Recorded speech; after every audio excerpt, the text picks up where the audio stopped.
Hello, il y a pas mal de personnes du coup qui m'ont demandé justement de faire, d'expliquer mon build en tant que SRAM, en tant que Ken Kartana. Du coup, je vais vous expliquer un peu. Il est encore améliorable, mais n'hésitez pas en tout cas à faire des retours là-dessus. Du coup, j'ai pris l'anneau Rebel, qu'on voit qu'il est tout augmenté. Il y a l'anneau Scillation, l'anneau Sif, l'anneau Pignâtre, brassard Hogan. Donc en finalité, j'ai 40% de crit.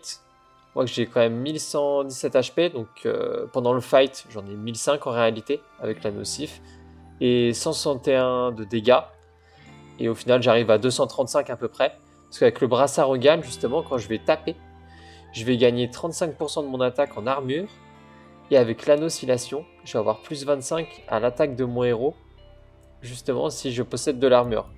Donc c'est très fort, ça me permet de tanker au final, et d'attaquer les mobs petit à petit, pour pouvoir stacker de l'armor et après de faire le mode bourrin un peu. Pour mes compétences, j'ai mis au tout départ plus 50% dans les HP et après on met tout dans l'attaque.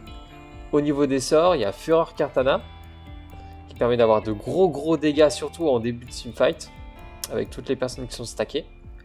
Et j'ai pris Peau d'ombre pour piocher 2 sorts. Et Maniac, pareil pour piocher 2 sorts de piège. Comme ça, au moins, on n'a pas de problème. Parce qu'on est quand même sur un deck 15.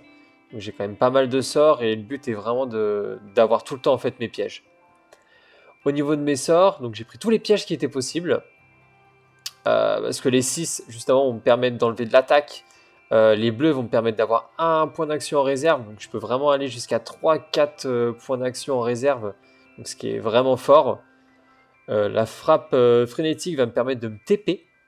Vu que je peux poser mes trappes avec les améliorations, je peux justement les poser beaucoup plus loin. Et ça me permet de me TP au cas où si je suis bloqué ou justement de me permettre de m'escape pour éviter de prendre des dégâts. Ce qui va être très fort justement, c'est une punition mouillée avec Assassin des Glaces. Je sais qu'il y a un autre sort qui me permet d'avoir, qui peut faire le même effet, mais le but est de remplir le deck justement, parce que l'anneau Pignâtre est un deck de 15 cartes. Donc je prends Punition mouillée, qui inflige en plus des dégâts. Et en critique, je peux piocher un sort, ce qui est très fort. Et l'Assassin des Glaces, donc justement quand j'applique Punition mouillée, la personne va être mouillée, et je vais avoir, quand je vais proc justement Assassin des Glaces, 2 auras de trappe des glaces. Donc ça me permet d'avoir 2 trappes supplémentaires quand j'attaque. Et en plus, à l'apparition, ça me permet d'avoir moins 1 point d'action au coup du prochain sort que je vais jouer. Donc, ce qui est vraiment fort. Et en dernier, j'ai pris Pulsion, qui me permet de placer justement les mobs. L'avantage qu'on va avoir, c'est que si j'ai 2 sorts, 2 trappes qui vont être sur le terrain, je vais pouvoir pousser déjà une fois la personne et je vais réavoir poussette qui me permet de pousser une deuxième fois n'importe quel mob que je veux, partout sur le terrain. Donc voilà pour les sorts de placement, qui est vraiment très intéressant. Pour les compagnons, j'ai pris justement celui-là, le maître, qui me permet de réduire de 2 mon coup de piège quand il attaque. Donc si en plus vous jouez avec des alliés, bah, c'est un effet snowball. Et en plus, s'il critique, ça me permet qu'il est réduit directement à 0. Donc un sort qui me coûte 6 de mana, si je peux appeler ça comme ça, va me coûter 0. Ce qui est réellement, pour moi, broken, après à mon sens. Le baron, je l'ai pris justement parce que ça me permettait d'utiliser mes sorts hauts, parce que là on va avoir 2, là 1 et 2, donc je peux l'avoir très vite. Ce qui me permet aussi d'avoir un point d'action en réserve à chaque fois qu'il attaque, et à sa mort il déclenche un piège. Donc ce qui est plutôt intéressant. Et Pinette, bon je pense que tout le monde la connaît pour sa pioche, justement, au moins un point d'action au coup des sorts piochés, et qui permet de défausser sa main et de repiocher 3 sorts. Et justement le School, qui va être très fort, qui quand il va attaquer, il va réduire l'attaque de moins 25% de la cible. Et en critique, c'est pareil, c'est moins 25% supplémentaire. Donc moins 50 pour tanker, c'est vraiment excellent.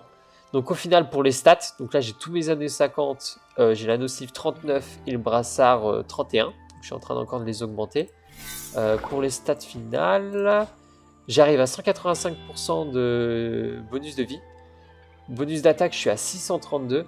Sans oublier que justement, il y a la nocive qui va proc au début, plus 20%, et plus mon armor. Donc au final, j'arrive à plus 25 encore, donc, ce qui est vraiment très fort. Donc plus 35% bonus de chance de crit, bonus de dégâts d'attaque, donc plus 70%. Voilà, donc pour le reste. Et au final, quand j'attaque, même avec mon auto-attaque, je mets des beignes à presque 700 en coup critique, voire 750. Et mes pièges, je peux aller jusqu'à 562 dégâts, à peu près. Donc un AOE, c'est très fort, surtout quand je setup, j'en pose 2, 3, voire 4. Les dégâts sont colossaux. J'ai fait plus de 4774 de dégâts. J'ai compté goutte pour goutte, donc je trouve très impressionnant. Et au niveau de la mobilité, c'est très fort, même pour tanker au final avec le brassard. Donc voilà pour les explications. Si vous voulez aussi des vidéos pour les passages, je pourrais les mettre, il n'y a pas de souci. N'hésitez pas à me demander et je m'en occupe. Voilà, bonne soirée, bonne journée.